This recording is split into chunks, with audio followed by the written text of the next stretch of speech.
No, don't say that. Yeah, I shared your little post. I was like, oh. RBG, she's back to work. I'm silent. They'd be like, who's RBG? They'd be like, you're The fired. Supreme Court judge. Tune You're out. fired. So clearly we're already having too much fun in the studio, so this is going to be good stuff. Oh, and I was told that I have to show your face from early. Oh. Okay, so that's Daniel. early? Yeah, Oh, yeah. that's Daniel. Wait, Daniel. Let's Hi, go. Daniel. Let me move my liquor. Can see. Okay. And that's You're Shay. going to put it back. You got two. Guest speakers for today. This is gonna be so great. Okay, now I gotta figure out how to flip the camera back. Ha! I figured it out. Oh, he's all right. Yeah. Oh, Daniel, it says I can tag you. You want me to tag you? Yeah, that's all cool. Oh, sweet. Shane, you want me to tag you? Pardon? You want me to tag you? Oh, yeah. That'd be great. Wonderful news. Hi, Aaron. Okay, so we're just getting our lives together. Good. So usually, first like 3 minutes is like, okay, this is just kind of different experience. And then by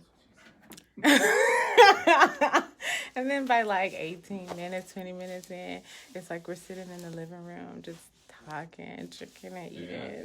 That's why I think you probably need like a little mini bar here. This thing would be on, you know what I mean? That kind of defeats And the one whole more. coffee thing Yeah. if we're drinking Oh, liquor. coffee. Nobody said, "Hey, speaking of, where is the coffee? I had to buy my own coffee. You What's drank going on?" coffee. What happened was, yeah. Yeah. That's the story I'm sticking to. Where's my after action review report card up in here? Correct. It's a work in progress. How about that? That's all right. That's all right. I was listening, so this morning on my way to work, because this is what I do in my life. So I was listening to, on Sirius XM, Kevin Hart station. Oh. So he has a comedy station. I didn't know. Oh, okay. So he actually has like a full-blown, it's like him and like 3 or 4 other guys, and they're just talking and shooting shit, Yeah. basically, right? And so it was so fun because this morning they were like, well, it's like a podcast, except we all just here drinking and smoking. It's like, wait, what? What are you saying? Like, Yeah, I can hear you, but like, how much fun are you guys actually having in the Right. studio? And they're cracking jokes about him and his wife and his movies. That's hilarious. Yeah, and his movies, like, how much you think you made on Soul Play? And how horrible the movie was. It was pretty cool because they're just hanging out, right? Yeah, but that's it, you just can having just a good hear time. them. Yeah. And people just like that. Like I was listening to or watching the Joe Rogan podcast. You know? Oh, yeah. I watch And, it. yeah, and he's just an engaging guy, and you're just like, hey, that's, keeps you drawn in. Kevin Hart, man, but he be selling out daggone concerts. Correct. Stadiums, man. Like, Correct. holy cow. But, sorry, some people actually think he's not funny. Really? Or his jokes are too commercialized or something like that. And I'm Hey, like, well, I tell you what, you give me that many tickets, I'll be commercialized. I think he's hilarious. I Like, think he's I funny. get what they're saying on like his style. But like I've been into stand-up comedy. I like writing stand-up comedy myself too. And, Yeah. Oh, And so like, I remember seeing him a long time ago when I was like a teenager. Yeah. And they were like, man, this guy's hilarious. Yeah. And, like when he got big, me was like a chip on my shoulder, like, oh, he's over this. I've been listening to him over years.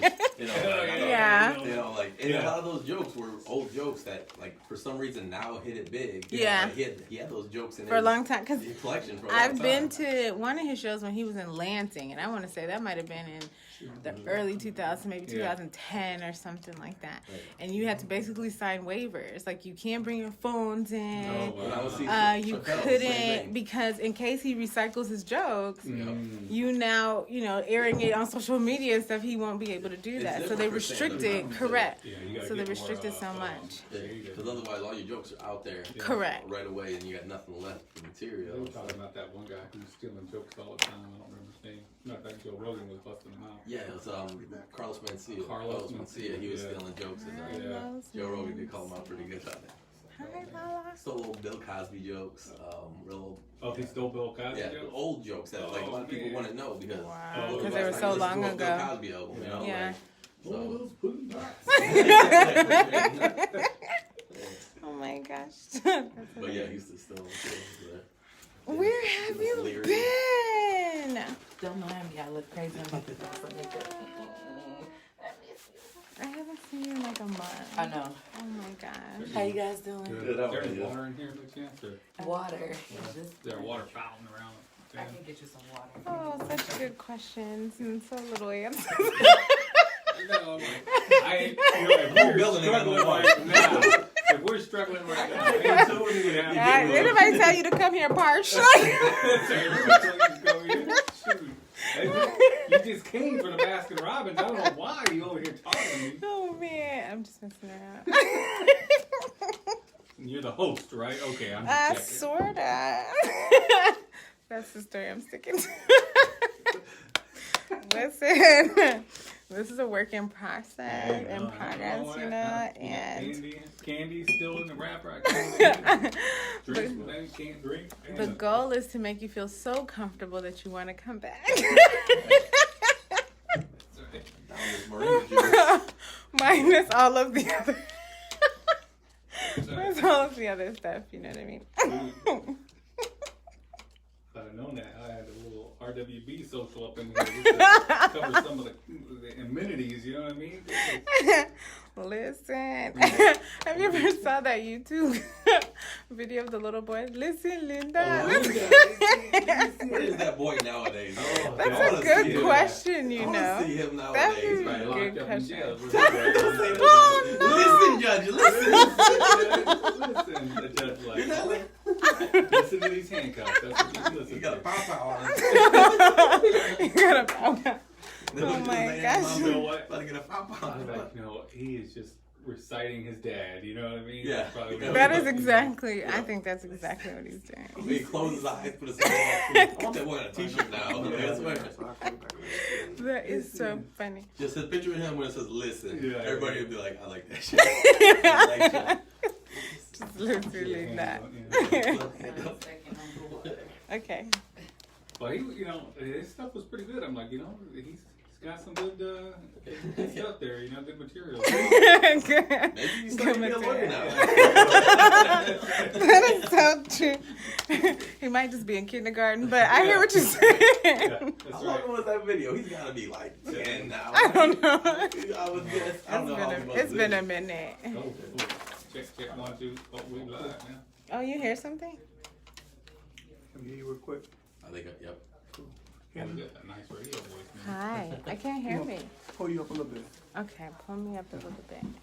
But I can't hear myself. So. I can hear you. You can? Oh, I hope I plugged it in my headphones right. I did it wrong before. Yeah, you're coming through. Oh, as long as you can hear me, it's okay then. Yeah. Oh, haha, I can't hear myself. Yeah, bottom down. Oh, yeah, I think so. It's always funny hearing Hello? yourself. Yeah. Yeah, it doesn't sound weird. Oh, yeah. Moving up in the world. We got Huh? water. You need water or coffee? I'm good. I'm good, thank you. I got my fix in my cup. I was prepared. Yeah, she's got her coffee. Listen, I've been awake since 5:30 today. Hey, sitting here. I had to take the kid to swim class this morning. Ooh, really? I like swimming. I do too. Just gotta find it. Thank you, thank you. It's expensive trying to find a place like LA Fitness. I think they got a pool, but Yeah. you ain't getting in there. What was Man. the There's lady like name 30 again? people and 2 lanes. Really? Oh, it's always packed. I do the water aerobics with the old ladies. Nicole I'm looking for a sugar mama. Sugar mama. Keep trying. Oh my gosh. You get those little Hilarious. floaty weights. Yep. I used to synchronize swim. That was pretty Oh, yeah. interesting. Yeah. Because we had to get up at like 4:30, 5 o'clock to go to training for that. That was Synchronized swimming. that was deep. How do you even train on that? You know what I mean? Everybody's Right. underwater. The hardest thing to do is to stay underwater for a long period of time. So a lot of the training came down to endurance. Yeah. So you're running up and down the swimming pool and going under, and how long can you stay under, and you're building muscle memory on how long you can stay under the water. But like, how do you know when to like I'm upside down, spread my legs, twirl. Well, it's still like a dance simultaneously. class, so you can learn that in the shallow area and then learn how you create all these memories and muscle memories, and you learn the routines, and then you can do it upside down. Oh, he disappeared. It was a full So process. you do it like normally. Correct. And then you do it upside down. That's correct. And so one of the biggest things is building up your lungs to Yeah. stay under for a long period of time. While you're going through all that oxygen. Yeah. And then dancing and holding your breath. Yes. But, you know, in the water, you don't have the same, your body doesn't have the same, you know, gravity doesn't have the same effect. Yeah, So you're just like, How you spell your name? Pardon? How you spell your name? S-H-A-N-E. H-A-N-E Yeah. Mhm. Shane. and Daniel, D-A-N-I-E-L. Carlos Mencia over there. So you do jokes, huh, man? I'm trying, I want man. some of those. What? I've been writing them down. I've been trying. Hey man, you better. You gonna throw give some us a of joke those tonight? aspire. Putting them together. I don't know if it's acceptable jokes all the time. Hey, she said anything goes Oh. except hospitality. Don't you, wait a minute, see, that's not fair. I didn't even have paper. ready? This is Yes. a bring your own paper facility. You know what I mean? Shoot. All right. And we're Oh my on. gosh. And 5, 4, B. You know, I can't hear nothing. I, Okay. You can hear? I still can't hear that. That's okay. I know what's going on there. The intro. Well, welcome. I can't hear myself, but that's okay. As long as you can hear me, we're all good. I can't. It's showtime. Anyway, the wonderful thing is this week we have two awesome guest speakers. I probably plugged it in the wrong one. I met the gentleman. What? I met the gentleman, what was it? Maybe 2-3 weeks ago?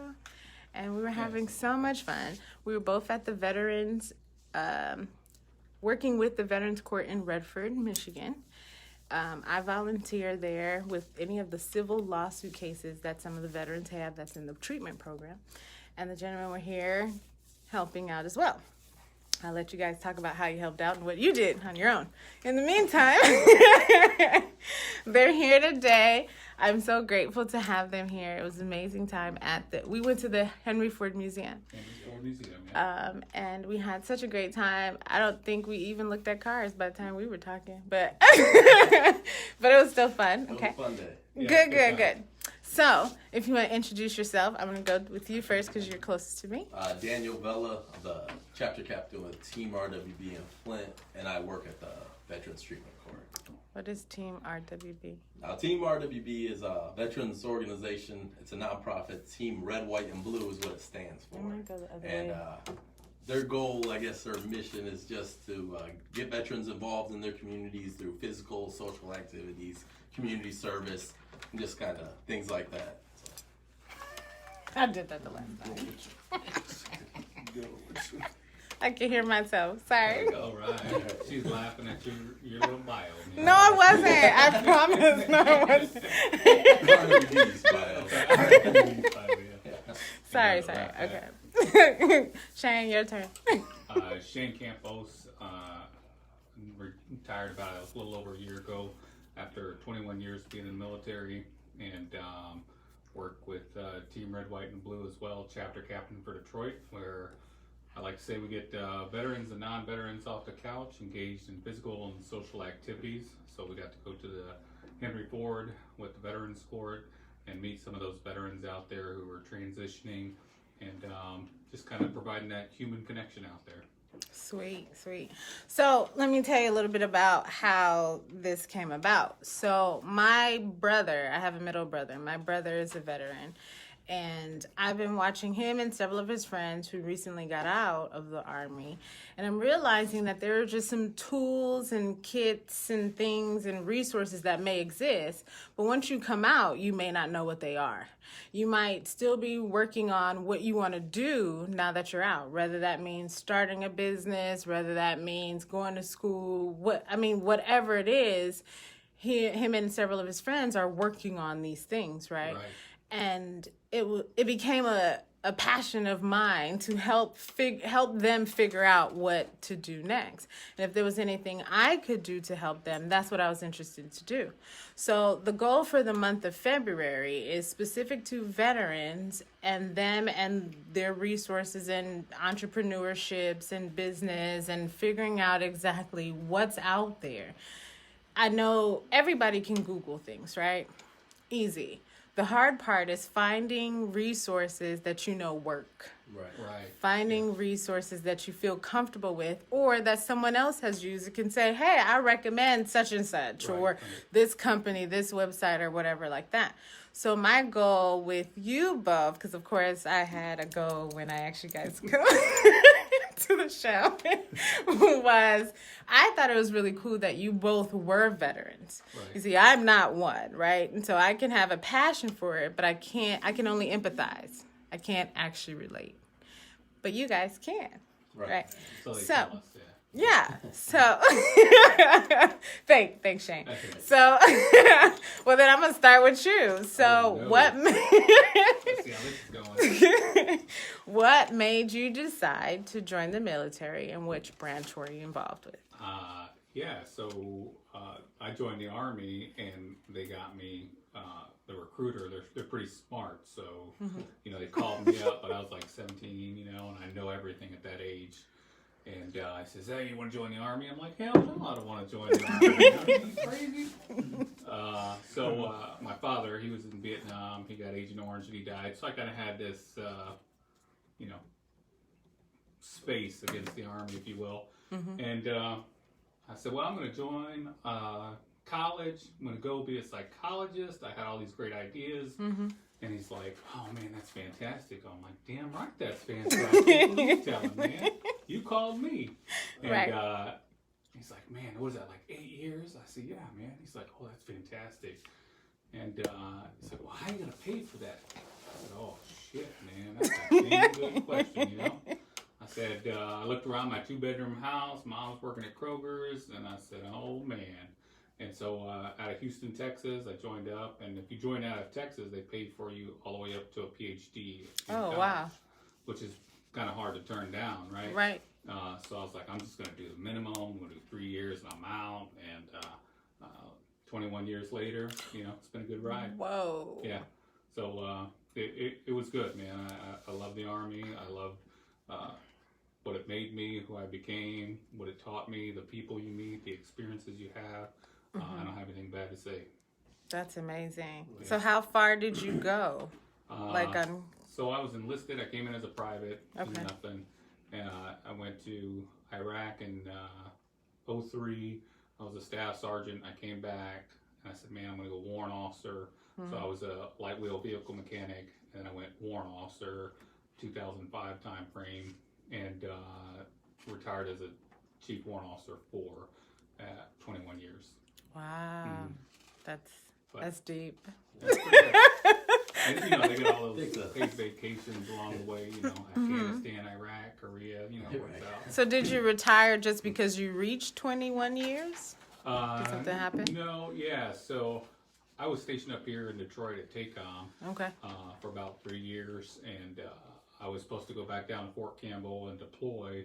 I went down there and getting ready, going through the medical process, and I had a sleep disorder, and they're like, hey, thanks for playing Army, but it's time for you to go. Thanks for playing Army. Like, hey, I'm cashing in my chips. I wasn't ready. Yeah. But, when it's your time, it's your time. So Yeah. I was very fortunate for the command and the medical community to kind of give me time to mentally, emotionally, and financially kind of segue out. A lot of people don't have those opportunities. So I was pretty fortunate. Transitioned out of the military, medically retired, came up here in Detroit, and now I just spend my time with Team Red, White, and Blue, other veteran service organizations, volunteering my time, doing reach out to people and showing them, hey man, there's other things out there. Let's go there together. Wow. That's deep. All right, Daniel, your turn. Well, I definitely, Yep. I did do the 21 years. That takes I guess like a special kind of dedication or a special kind of crazy. That's about it. I Crazy, did. the latter, yeah.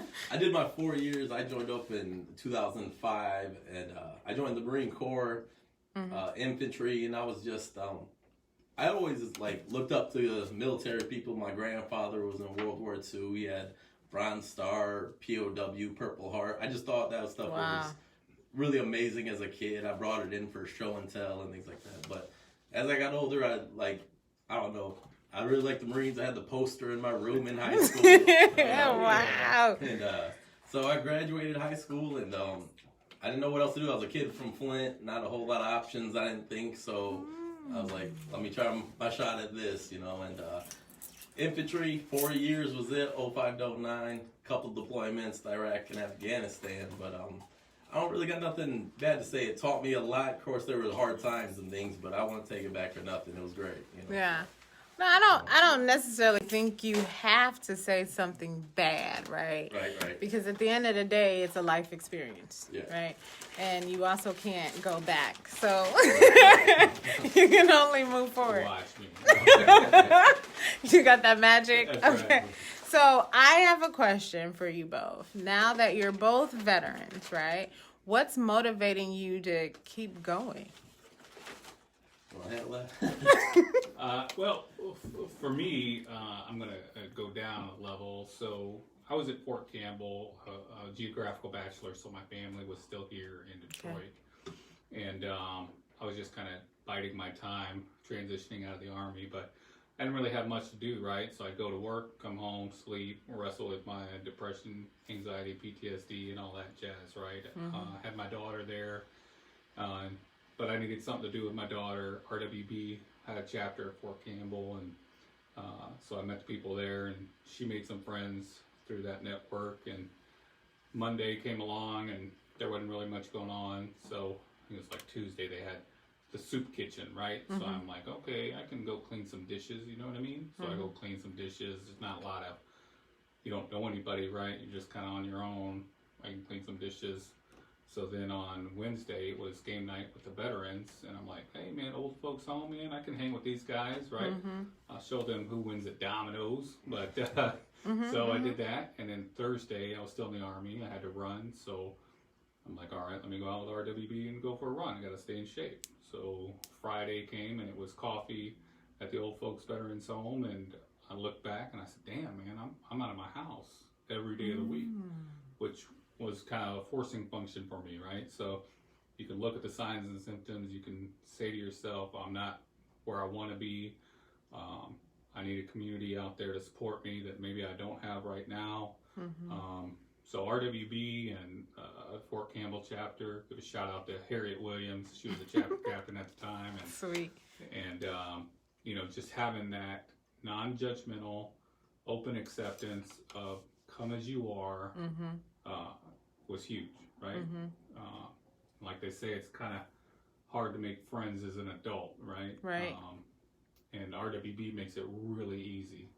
So then I came up here to Detroit, and I wanted to share that experience with other veterans who are out there who may be struggling with that same space and not even realize it. You know, it's like you don't even realize that you may be struggling with these things, and then you have another veteran who's like, hey man, I've been in 21 years, this is my experiences, and this is, you know, we're supposed to be this wall of badassery, and there's, you know, we keep it all in. Because in the military, you just got to go. Nobody really cares about what you think or how you feel. It's just not what they're breeding, you know? They're breeding you to take the hill, right? So, and whatever aspect that is, right? When you're deployed for 365 days, you're not going home and kissing your family at night. Right. You're getting up, and the same people you eat with, shower with, sleep with, all that every day, and either you're happy, you're mad, angry, all those emotions, same people every day. You can just, and that's just the regular. And then you add in, hey, oh, here's mortar, oh, here's gunshot, here's this, pop, pop, pop, pop, right? And it just layers up. And take that, and it just becomes a lot. And then nobody cares about all that, right? Right. Suck it up. Right. See you tomorrow, right? Yeah. See you tomorrow. And so I think a lot of us as veterans, we just accept that as our truth, right? And we're just like, hey, that is what the military's trained me to do. I get rewarded for that behavior. My job is to suck it up no matter what. And that's what I'm doing here. I'm sucking it up, right? Right. And that's fundamentally different, I think, than the human connection that we probably need as human beings on planet Earth, right? So I think Facebook makes $1 billion for a reason, right? Because we need that human connection, and that's what RWB is human connection in real life, you know? So it's my 2 cents. Yes. I like that. But like you said earlier, like any veteran can Google the resources, you know, but that can seem real overwhelming sometimes. And there are so many resources out there, but it's making those connections, the resources and the veterans. Because as Shane was saying, they have that mentality of, I don't need no help. I'll suck it up. I'll do it on my own. And so trying to pry some of these veterans out of that and be like, you don't got to do it on your own. Nobody expects you to. You shouldn't have to. And we want to help you get through whatever you're getting through. And trying to break them down sometimes, maybe that's not the right terminology, but to realize you don't gotta take my help. That's right. No, but that makes sense because as much as I was saying, you know, I can be passionate about veterans, I'm not a veteran. Yeah. I don't get the same response from actual veterans. It's like someone who doesn't drink coffee and is like, well, that smells good. You go to Starbucks all the time. Great. But I don't drink coffee. I only drink tea. Right. And it's one of the biggest or the most difficult thing I have found is that you have to know how to speak to a veteran. Otherwise, they're more standoffish or they're trying to make sure, figuring out like, who are you and what are you trying to get from me? What's your agenda? Correct. Or what's your motive? Like, are you really trying to help or are you really trying to help? You're trying to get in my pocket. Correct. Right. And that's why I thought it was important to actually speak to veterans. Yeah. Because once I speak to you, right, for example, because you're speaking back and you feel a bit comfortable, I hope. And because my understanding as well is that veterans rely on other veterans. Yeah. Once you recommend something and you are a veteran, then there's a bit more respect or more clout to it. You know? Correct. And that's why in the Redford's Veterans Court, what I'm doing there is I was volunteering in the Veterans Court just as a mentor and a peer, but now in the Redford, I'm the certified peer support counselor. So I'm a counselor simply based off of I've been through what you've been through. I've been through the VA. I've been to Iraq. I've been to Afghanistan. I've seen combat. So they're more willing to talk to me, you know, sometimes. And I think that's where, I don't know, I'm coming into that scenario in the Veterans Court, and hopefully they're more willing to open up and talk to somebody. Yeah, that makes sense. All right, well, I know we did start a little bit late, but what we're going to do is take a break here. And then when we get back, we'll talk a little bit more about what your day-to-day looks like. Sounds good. Be All back right. in 2 and 2. Okay, what do you think so far? Not too bad. Good. Okay, all right. How's it going? You're the professional. Yeah, how do you feel? Oh, me? I mean, the show really about you all. Both made me feel like I need to have pen and paper out. I have pen and paper because, like I said, you know, during the week or whatever, you guys say anything that I can later post or information or whatever. Because even the fact that I didn't know which branches you guys were both from. Oh, yeah. It makes a difference. I wrote that down. That's good, man. Have a Marine poster on your wall. You know? Yeah, that's I don't know, interesting. you might remember the one that was like half like Marine and like half was like digital or something. One's in a uniform, yeah. Yeah. Hey, but they have the sharpest uniforms, man. But I was sent to boot camp when I was like 16. Oh, I was no in shit. trouble. So that also involved met my first Marine was my drill instructor in like youth boot camp. Oh, Man, so wow. you travel up and down the road. Yeah, Huh? Look at you long time now. ago. And I'll be so proud. Well, you know, I did hear too that they were removing out of schools I forgot the name of the program, Junior the RTOC. ROTC. Or yeah, I heard They're that. doing that they're removing them from schools because of funding. Yeah, because of funding, right? They Yeah. can't afford it, which is And some people are like, well, they strive from middle school or high school to want to join the military. I was also put in the JROTC as a kid, and see, yeah, I'm still in touch with my old JROTC teacher. He's a Navy Master Chief. It's just a lot of these kids, especially in Detroit, they don't have that structure. You know what I mean? And so JROTC comes in really handy because that's like some of the only structure that some of these children have, right? And you take that away, I mean, it's no different than you take music and dance and arts out of school. And to me, it limits possibilities of what a child would know as a child on what life would look like as an adult. You know what I mean? Oh, yeah. And it removes those concepts. It's so irritating. I mean, that's getting on a whole other topic, but they're talking about, Detroit ends up trying to sue the federal government because I want books. I'm like, how's that even an argument? You know what I mean? Whoa. It's like, books is not necessarily a constitutional right. What, a book? Yeah. I said, so what are the teachers supposed to be teaching out of that they don't have? let's not get all caught up in semantics. Sorry. Come on. You're right. But, so to me, by all like, means. You got to be able to read the Constitution, right? So I mean, Or at least read the document, the ballot to vote. You cannot do that. I mean, at minimum, holy So, smokes. I am not well versed enough to know why Detroit schools don't have the quality of care that they should. But if I take one kid from Detroit from elementary school and plop them into North Side or Northville Elementary School, why am I going to get a different kid? Why am I getting a different kid? You know what I mean? That's a good point. I mean, yeah, that's a good point. Oh, hey, Ron said his wife was ROTC at Hazel Park High. Oh, we that's still so a lot of them over there talking. Yeah. That's okay. I mean, hey, it's okay. ROTC did me well. He taught us, public speaking, handshake, things that seem simple, but like as just a growing up, right? Nobody ever introduces you. But see, that's the point. If you don't, we got another song. That's okay. But if you don't know something, then you're led to believe. Like, what do you know? Yeah, I need Candy to get out of my background. She's gonna be like, "Are you serious?" I'm like, yeah. It does. It boils down. You don't know what you don't know. That's true. Words never spoken. Or the fact that you don't know what you do know. I mean, what skills and talents you have, what you want to be when you grow up. Those whole concepts.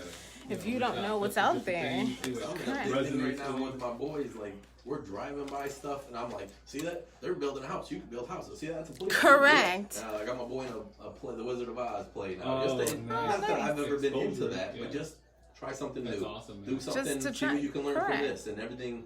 You learn something of this that connects to something else, and That's just. it, man. How old is your kid? He's 8 now, 8 and 6. So. Oh, that's Oh, great, wow. man. Yeah, I took my son. I drove by the trailer park, and I'm like, "You want to live there? Don't go to school." You know? Oh, jeez. No, you Yeah. give them options. Yeah, They that's can what I say. choose to live there Oh, or yeah, not. He can. He can live there if he wants to. Matter of fact, he's in Army ROTC now, but he's stopping that program. He wants to go join the Army. So. Oh, it's not. Your son's older. Yeah, he's a So college he's ROTC. real ROTC. Oh, Junior okay. ROTC. Yeah, he did the junior ROTC. 4 years of that. He was on the drill team, won all kinds of awards. He'd take the weapon, he'd throw it Oh, out. wow. I did that in high Did school you? ROTC. Really? Man. That's so Around, cool. all that Yeah, stuff. man, he threw 2 at a time. This guy was crazy, man. He's like, I was mad at it. Harriet Williams said, "Hi, Shane from Fort Campbell, Team RWB woo-hoo! chapter." I didn't turn around fast enough for her to get your response. That's my mentor right there. She's good Oh, people. really? Yeah, that's the one I gave a shout out Oh, to. that's Yeah. awesome! Look at that. Yeah, she's good people, man. That's dope. Actually ran into an RWB member of Flint from Utah. I Oh, seen him Utah. wearing his shirt Oh, is that right? in Starlight store. I was like, "Hey, you're RWB." He's like, "Oh yeah, my wife is, and we're from Utah." I was like, "Oh, really?" wow. Yeah. Sweet. Find somebody that far away here. Yeah, that's cool, man.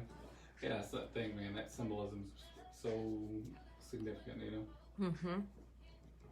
It's like you go to a marathon race or something, and everybody's wearing these Eagle shirts, and you're like, oh, yeah. You see the symbol, you know it's cool. Yeah, you're like, oh, you're good people, man.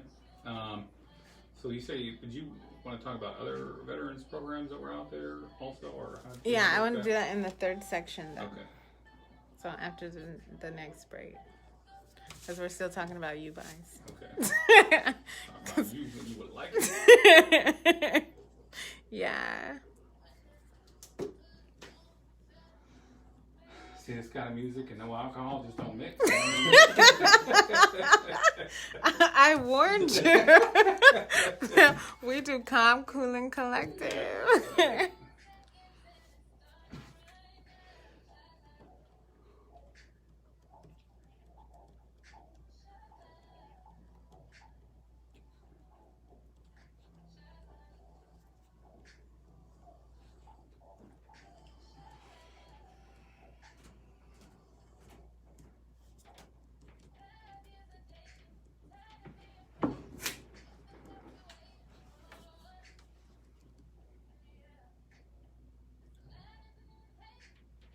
Do you know Charles Young? He was my warrant officer back when I was enlisted. This is so cool because he just commented. That's what I was asking.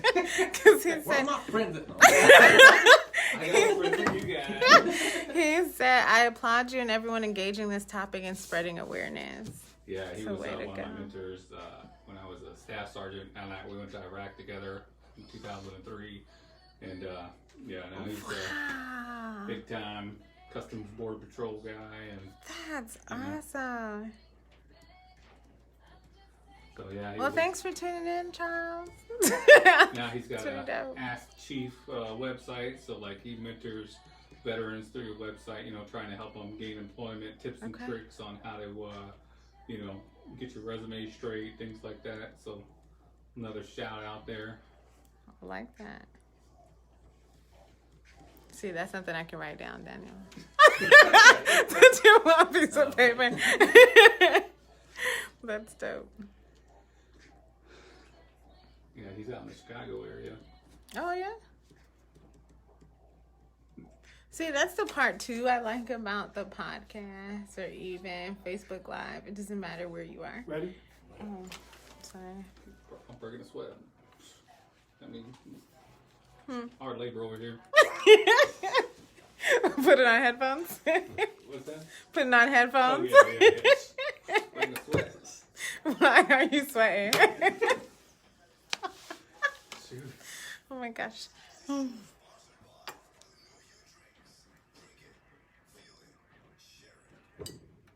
All right, welcome back. I hope you like the music. If you are unaware, Facebook Live doesn't have the music, but a new Global Radio app or SDM Live Unplugged is where you can hear the music as well as the show. So we'll get back to what we're talking about, because one of the things I do want to ask you, and I think a lot of veterans have the most issue with, is the actual transition.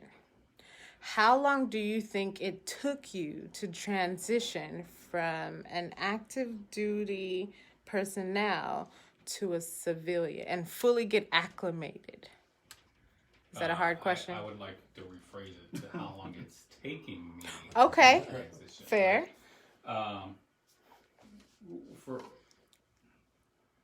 I guess the best way I could put it, and it's just my take on it. And I mean this in the most positive way, right? I always like to say the Army/military is number one at brainwashing. You know what I mean? Okay. It's like you're in there 24/7. Sarge walks by, you snap to a parade rest. You know what I mean? You're shooting up this. There's just some things that become so automatic and second nature to you.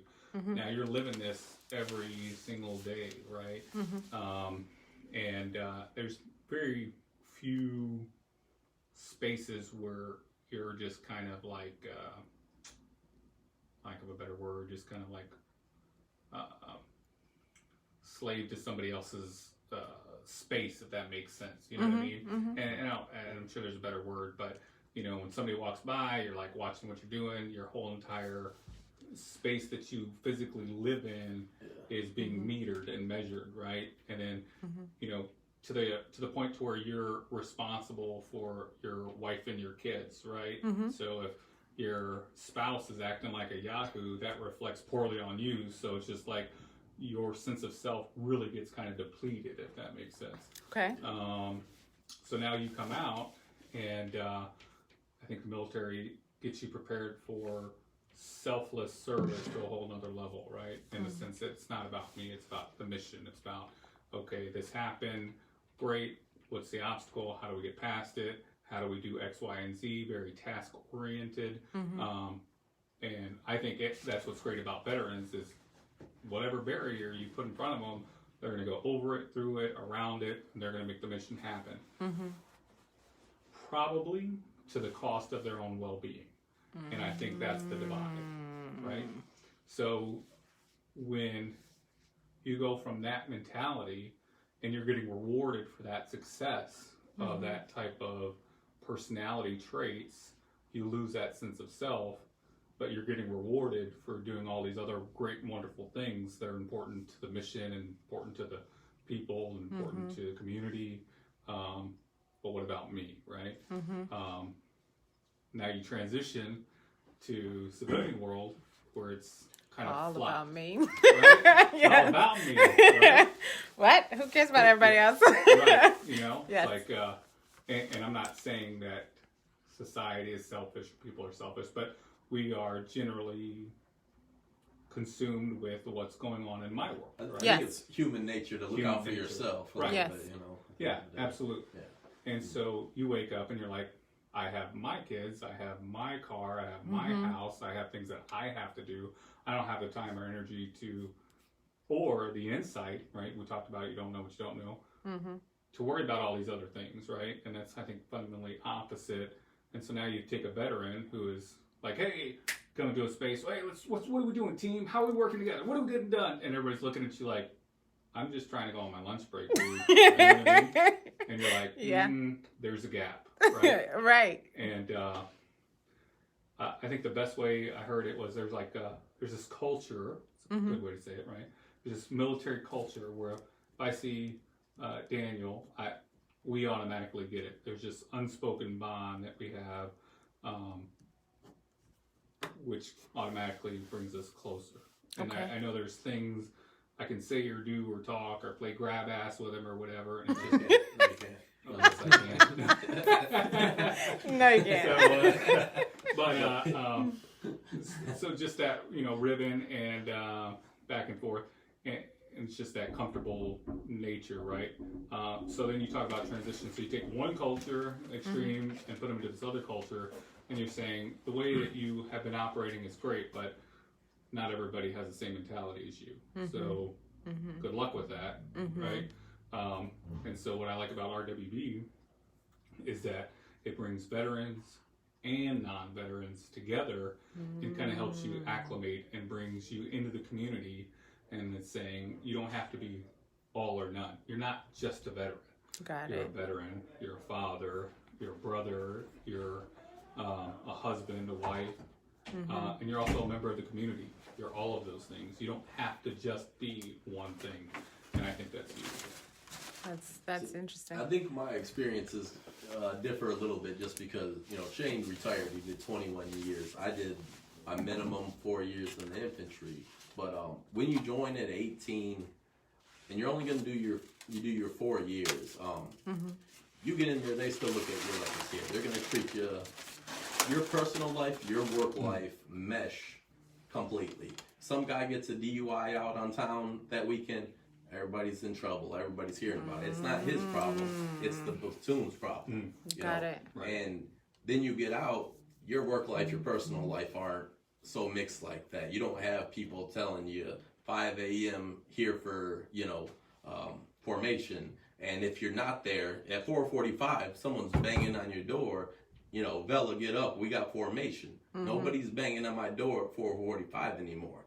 Nobody is looking out in that aspect anymore. It's on you. And when I do my 4 years and then I get out, I hate to say, it's not their job to prep you for adult world. They're prepping Right. you for war, combat, Right. But that's what you learn. You get out, and now that 4:45 comes, and now you're late to work. And I know that seems like just a minor petty issue, but that's where it starts sometimes, and it can snowball from there. Yeah, it's copy and paste, right? Yeah. You know, you can just take that and I had this staff sergeant many years ago when I was at Fort Campbell. He was transitioning out of the military, and this was before we really started the whole, now the Army's trying to do a better trying to do a better job about transitioning and preparing you, but this was way before all that. And you know, he went to go do some part-time work at Walmart or whatever, and he comes back and he's like, I was asking him, hey, how's it going? You know, he goes, let me tell you something, man. Nobody gives a shit about you out here. I'm just letting you know. Wow. So that was different. You know, it was probably 12 years before I was even going to retire. I was still young and impressionable, and but it stuck with me, right? So here I am talking about it, and I was just like, wow, you know, what a significant difference. Here it is, someone's beating on your door at 4:45. You get out, you go to work, and you're busting your ass, and you're doing your thing, and maybe somebody says what's up, maybe somebody wants to hang out with you, maybe they do, maybe they don't, but you go from this massive connection network, right, where everybody's going through it together, and now you're just there, right?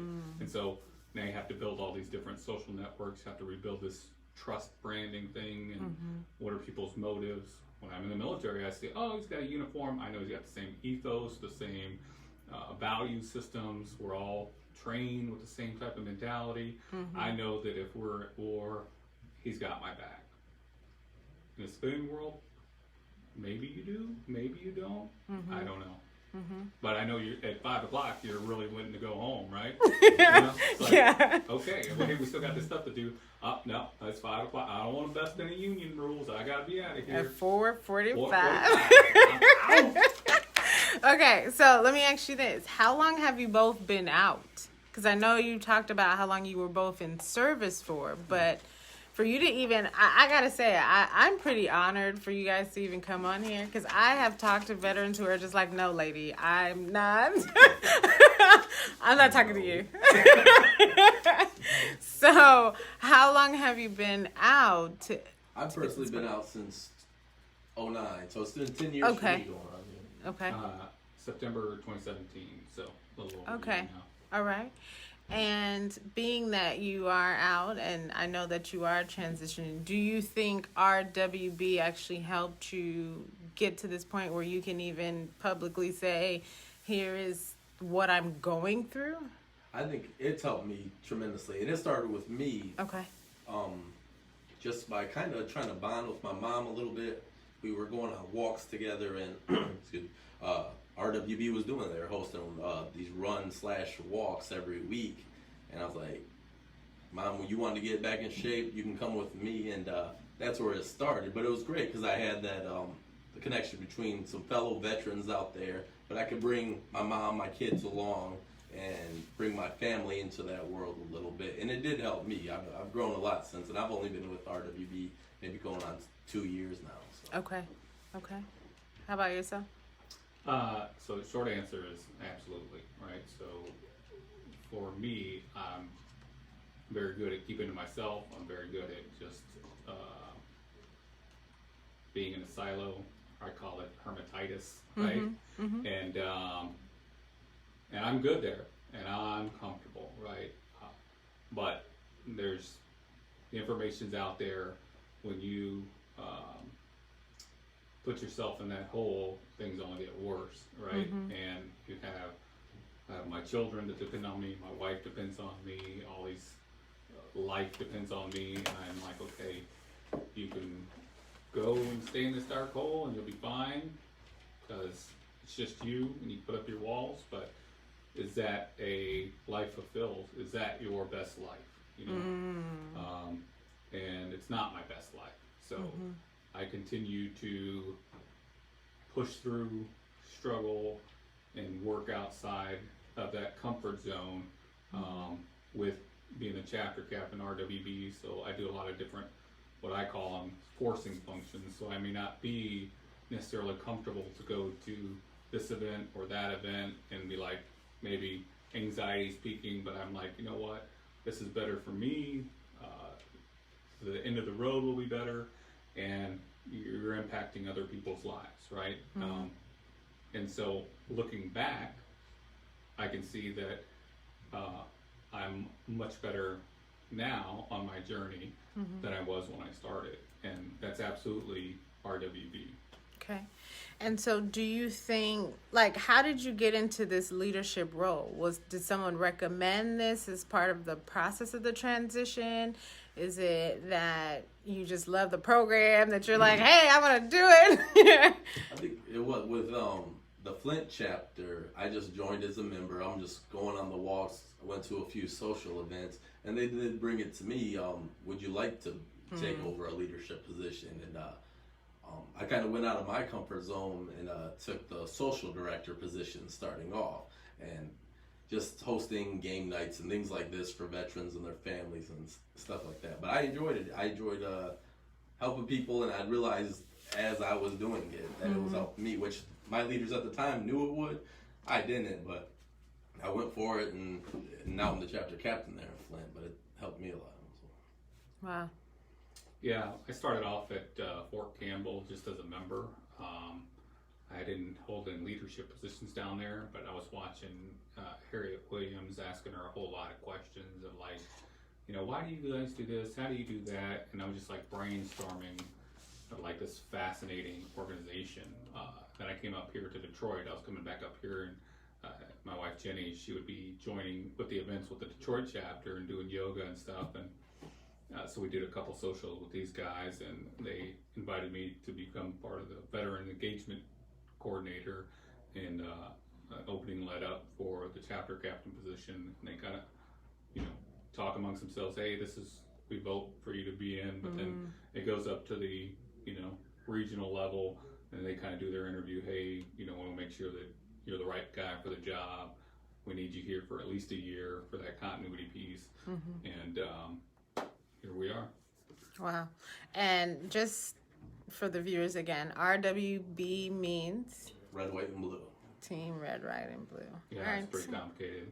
You're like, what is that? And you're like all brain fried trying to figure out what it means. And somebody's like, red, white, and blue. You're like, of course. That makes it so much more obvious. I feel dumb, just like the colors on this shirt. All right, so we're going to go ahead and take another break here. And when we come back, we're going to talk about what you all are doing now as part of your transition.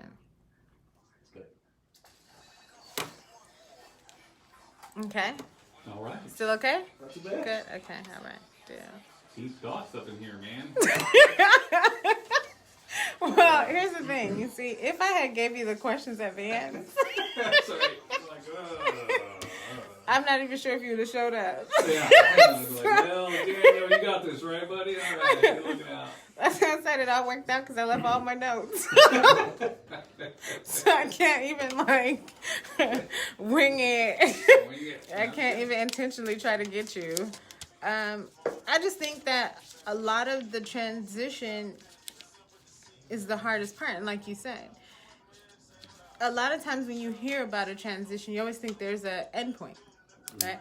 Oh, no, it took me 5 years. I'm good now. And I was like, well, wait, what if you're still in this? Because if you're breaking a habit, right? Now, they say typically a habit takes 21 days to start a habit. Okay? But 21 years, imagine if you were married for someone for 20, I don't know if you are now, but let's say you were married for 21 years. How long do you think it will take someone to process a divorce when they've been married 21 years? I was married for 15 years, and, I was, even though it was an unhealthy relationship, you know what I mean? You still have to mourn that your family dynamic is no longer there, right? And so even if, you may not be, even though the marriage didn't work, okay, great, but you still have these... guilt, maybe. Hey, well, yeah, I'm letting my family down. It's just the idea of a family, right? So we all carry our baggage with us. You don't make it to 30, 40 years old without baggage. Right.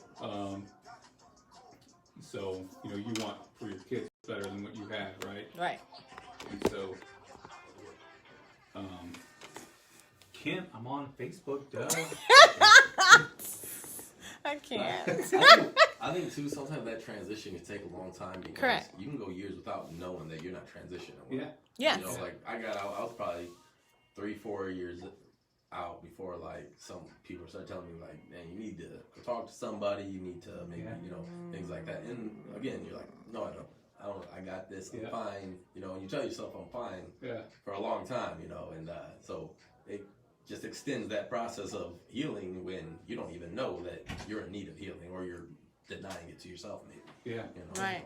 My cues are the family. You know, I look at my family, and if they're like, "Are you okay? Are you all right?" Or da da da da, and those are my cues. Those are my tells. You know, because if I'm in a house by myself, when I throw dishes around, ain't nobody caring because I'm by myself. You know what I mean? But you know, as soon as Mama comes home, my dishes all over the freaking floor. Okay, there's a problem, right? So, Right.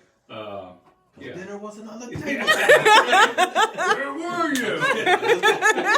Just kidding. No, but that makes sense though. Yeah, for sure. And you know, I was at this VCAT meeting, and they have this Golden Age games for the older generation veterans to come out and do stuff, which was cool. But they had this one guy that they had brought up. He said, "Man, this guy," he was like, "I don't need nobody. I'm good by myself. I don't like people." Baka. And then, you know, they get him out of the house, and next thing you know, he's talking up a storm to everybody. And I'm like, that's it. Nobody likes anybody until they're comfortable and they're around other people, you know. Yeah. But I think naturally we are social beings. So yeah. I just think this whole thing is a process. But yes. Well, I think part of the biggest problem for people who aren't veterans to see is that we see an adult man, right? And so this adult man must understand what he's doing. Right. Whether you actually know or you don't. Because if you get in there at 17, 18, while you're still transitioning, at any point in your life, at 17, 18, you're still trying to transition as an adult. That's right. Right? You're still trying to figure out your do's, your don'ts, what you like, what you don't like, who you like, who you don't like. Some people just were Right. barely transitioning into the military when it was time for them to get out. Correct. And then they're like, man, I barely just figured out how to run my life for that 4 years. Correct. And now that life's over with. Because it's a compound of things. It's finance, it's education, it's time, it's how you grew up, it's where you grew up, it's a combination of of all. Army is, I like to say, I keep saying Army, but military. Yeah. I like to say it's like you never really leave home, right? Because your food's always there, your housing's always there, someone's always checking up on you. And those, you can go down to the grocery store and still get yelled at by some staff sergeant for missing a button or something. You know, Really? You technically feel like you're off work. That's right. You know, Somebody's always out to get you. Someone's always trying to get you. Restaurant, and some guy comes up like, "Why are you wearing flip-flops?" Like, I'm just trying to eat, bro. I'm just trying to eat. Yeah. I think it was 5 o'clock. I was like after 5 o'clock. I was in my uniform. I was out off post, you know, eating with my family. Yeah. It's like, you know, you're not supposed to be out of uniform in your uniform off post after 5 o'clock or whatever it was. And I was like, oh my gosh, man, really? I mean, that's what we're coming down to. I can't even have a meal, you know. But that's how in your space they are, you know. Yeah, but that's where that personal and work life it's blended. It's blended all together, and it's hard to see that line sometimes, I guess. That's interesting.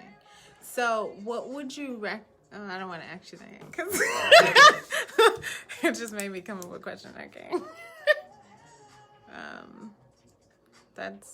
This is just so interesting. And I think, like you said, a lot of times you just don't know. Yeah. But I mean, in a regular civilian world, we don't know. You know what I mean? But we will say, oh, I don't know. Right. Or give some kind of sign that, again, someone, your support system, someone will say, hey, what's going on, right? Yeah. But there are times when you just don't know. Or you feel some kind of way and you don't know why you feel like that today. Yeah. Right? Yeah, I mean, I also go to therapy at the VA, you know what I mean? And I'm going through that process and I'm learning a lot about myself as well and the way that I think and maybe thoughts that I have. And when you go down this tree of how you think versus maybe what reality is what you think actually true, and you start really questioning your life, you know, and you're like, what? But you know, like we're going to get to, those resources are available, right? But I think I went there like when I first got out, and it's probably taken me 6, 8, 9 months to finally get to the right program. You know what I mean? Right. Beating up this mic. So yeah, it's if you get there and you don't get what you need off the bat, that can be disheartening. Additionally, if you have a full-time job, for me, unfortunately, I'm retired, but if you got a full-time job trying to go seek help at the VA all the time, man, who's going to give you that much time off? You know what I mean? Especially like I'm in Flint, my VA's an hour away. Right. You know, just you gotta take a day off just to go. You know. So do you have to go to the VA in Detroit? I'm in Ann Arbor one, but either Oh, way, okay. either It's still VA about for an me is hour about away. An hour away from me, so no matter which one I go to. Yeah. So Wow. I mean, they are trying to make some moves with that to help with that. But Yeah, because I mean, I've heard some veterans just like don't go to VA altogether. So whether it's because they don't like the service, they're uncomfortable, you and know. I think a lot of that whatever is it is. partially our own fault, veterans' own fault. We built that stigma of saying the VA can't help you. Well, other veterans will tell you like, oh, don't waste your time with the VA. And I kind of personally hate that because, like as bad a rap as the VA gets, and rightfully so for some things, but like I've gotten a lot of personal help from the VA personally, and sometimes it takes like not just the VA, both any doctor, finding the right doctor or finding the right therapist. And again, you may not know that because your whole life was spent in the military. You don't even know you got an option to go find the right doctor. You just the doctor that they showed you when you showed up to the hospital. Correct. You know, but now you don't have to settle with that therapist if that's not right for you. You know, but we do that to ourselves, or even the stigma. I don't know if it's the same for you, but like, oh, stupid civilians, they don't understand, or like there's this thing with civilians sometimes versus veterans, and then they get out, even though they are now a civilian themselves. Correct. They say like, oh, these civilians just don't understand, you know, and it's bad because then they're turning away possible help. Yeah, just because they're a civilian doesn't mean they might not understand your struggles to an aspect. You know, trauma comes in all types of forms, and because automatically turning them down because they're a civilian, you may be turning down at least someone that's just willing to listen. And it's horrible if we're doing that to ourselves and building that thing. You guys are great. Well, welcome back. As you know, this radio show is brought to you by New You Global Radio, and that it's sponsored by Upton Law PLLC. Me and Upton go together. So, keeping up on your stories, because I don't know if you can see it in my face, but I find this so fascinating. We're still getting paid after this, right? Coffee on me. It's after. That's the key, yes. So, because at that point, you're so tired, you don't want coffee. So, anyway, so the next question I have for you is, what are you doing now? So outside from RWB or with the assistance of RWB, what are you doing for you? Right now, I'm working as the certified peer support for a veterans treatment corps where, like I might have mentioned earlier, where because I'm a veteran that's been through the VA system, been overseas, been through it, as a peer, I can better relate. So that's the kind of the job I'm doing now, which is fairly new here in the state of Michigan. So, and then I'm also the vice president of Welcome Home Veterans, a nonprofit in Bancroft, Michigan. It's a veterans home that we're trying to make for transitioning veterans as well as the older generation of veterans as like an assisted living home. So we can kind of attack that on two fronts with the young veterans and the old veterans and have a place for them to stay and grow and heal. And so with it, before you answer, because I have a few questions along the lines of this. And so Welcome Home Veterans is a nonprofit, right? Yes. Okay. Did you get any assistance from anyone or organizations to help you in this process? Yeah, I did. I've had a few with the Simplify Fund helped me. They've and VetBiz also, vetbiz.org, I believe, which they help veterans that are trying to start businesses and nonprofits. They have classes you can take, things like that. I heard about a grant management class through VetBiz, and then got to Semper Fi Fund and Welcome Home Veterans to help to pay for me to go to that class. Sweet. And you were able to get the classes. Were they free for you as a veteran? It was a $600 class. It was just for anybody that's in the nonprofit world. It was a $600 class, but I reached out to a veterans organization, told them my goals of working in a nonprofit, and I'm trying to build my own nonprofit. And as long as they know you're trying to educate yourself or moving forward with a goal, they helped me out and they gave me money for the class. So Wow. Okay. And so let's say someone is listening or tuning in or something and says, hey, you know, I'm interested in doing something like that. Are you willing to be of contact? I know you're a peer specialist, but. Yeah, all day. That's all right. All right, deal. Okay, Shane, your turn. My wife and I, we started Veterans Care Network, and the emphasis behind it for Veterans Care Network is primary medical care for veterans and their families for low cost, no cost. So the idea would be you have VA, like Dan was talking about, like an hour from him, and there's just over 600,000 veterans throughout Michigan. 150,000, give or take, are registered with the VA system. That doesn't necessarily mean that all of them are getting seen. So you have this high suicide rate with veterans, so there's potentially 500,000 plus veterans who are not getting seen, who there's no touch point, if you will. So we want to create another avenue for veterans to get primary care with them and their families. So the concept would be a low cost, no cost monthly membership, and they can come in and have 24/7 access to health through telehealth medicine as well as on-site care. Additionally, they would make an appointment. They would be in about 5 minutes, seen with an actual doctor for 20 minutes, depending on how long their appointment they needed. And they walk out with their medication. So there's none of this, I have to wait in line to be seen, and then I see the nurse for 20 minutes and see the doctor for 2 minutes. And, you know, I want it to be catered to the veterans community. So one of the biggest drawbacks of civilian healthcare is the culture of veterans. They don't feel like, I think Rand did a report, and they don't, and for the most part, the culture of the military and the veterans community is kind of missing from civilian healthcare. So I would like to try and bridge that gap, provide more touch points for veterans, and find out how we can reach more veterans and provide that low-cost healthcare to them that is so instrumental. So I think right now, people pay for, I hope nothing happens care, you know what I mean? But with us, you're going to come in, you're going to get a 28-panel lab draw. We're going to find out if you have high blood pressure, if you have diabetes, all those things. And that's all no cost to you, right? That's just part of the plan. If your baby's crying at 3 a.m, you know, you can pick up the phone and call somebody versus having to go into an ER, wait for 5 hours, and it's daylight. And you're like, what am I doing in my life, right? So we're trying to provide all the things that are necessary for wellness, right? And we're going to have wellness coaches available for them.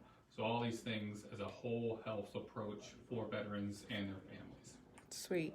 Now, are there any particular resources you use or are currently using, or programs that is assisting you? Yes. So bunkerlabs.org. They had a veteran in residence program here in Detroit, and I was able to get mentorship in as far as how to build a business. VetBiz, the veteran business in Flint, they're a great resource. And you know, I think networking in general, that'd be my one takeaway for everyone. Yes, definitely agree. Out of all the resources and things I've used, getting out there, going to event, even whether it be RWB or other things, just talking to other veterans and learning about resources, has probably done more wonders than anything else, because how else are you going to figure it out? So are you a part of or involved in any business organizations or anything like that? Nope. I mean, besides our own. Yeah. Okay. So is one of your networking tools RWB? Yeah. Yeah, I think Okay. yeah. So RWB is a great. I mean, they build it off of physical and social activities. So then you meet all kinds of different people, and with that, they have other organizations that they partner with. So Got it. Mission Continues, right? They're out of Detroit, and they help rebuild the community. Team Rubicon, they take veterans and they go to natural disaster sites and deploy and help rebuild those areas. Bunker Labs, a veteran entrepreneurship incubator. So, Veterans Charity Service is a local thrift store that just recently opened up in Wayne, Westland area, and they take all the donations and they take that money and they help other nonprofits. You also have Victory Gym, who's a local organization, and they have a free gym there in Brownstown for veterans and first responders that's free for them to go to. Another good one is, forgive me, it's Nadine Jones, I can't recall, Love a Michigan Vet Project. Yeah, she does a lot of good with homeless veterans and shelters, and they feed them a meal like once a month to go out there and engage with veterans and let them know that they're not alone out there, regardless of where they're at in the veteran spectrum. Whether you're homeless or you're living it up in Ann Arbor, there's a space and there's an organization and there's a welcoming community. So just reach out. And whatever it is your hobby, your skills are, there are so many resources. I know Michigan State does the Heroes to Hives. They teach veterans how to do beekeeping and things like that. There's apprenticeships through Simplify Fund if a veteran wants to become a blacksmith, a rancher, a preacher, anything. You tell them, these are my goals, this is what I want to do. They'll work with you to get you the apprenticeship, the classes, what you need. Just as long as you're not BSing them and they know you're true to these goals, they'll help you get there. Wow. Well, gentlemen, thank you very much. I appreciate all the resources. I appreciate your time. I appreciate the drive from Flint and from Detroit, and we being me and the team here at Coffee with Kina. Appreciate you so much. If someone wanted to get in touch with you, what's the best way to do that? You can reach me at Do you do Facebook? Phone? I do Facebook, Okay. but also I can give the email Daniel.Vela, so it's DANIEL.VELA @teamrwb.org. How about yourself?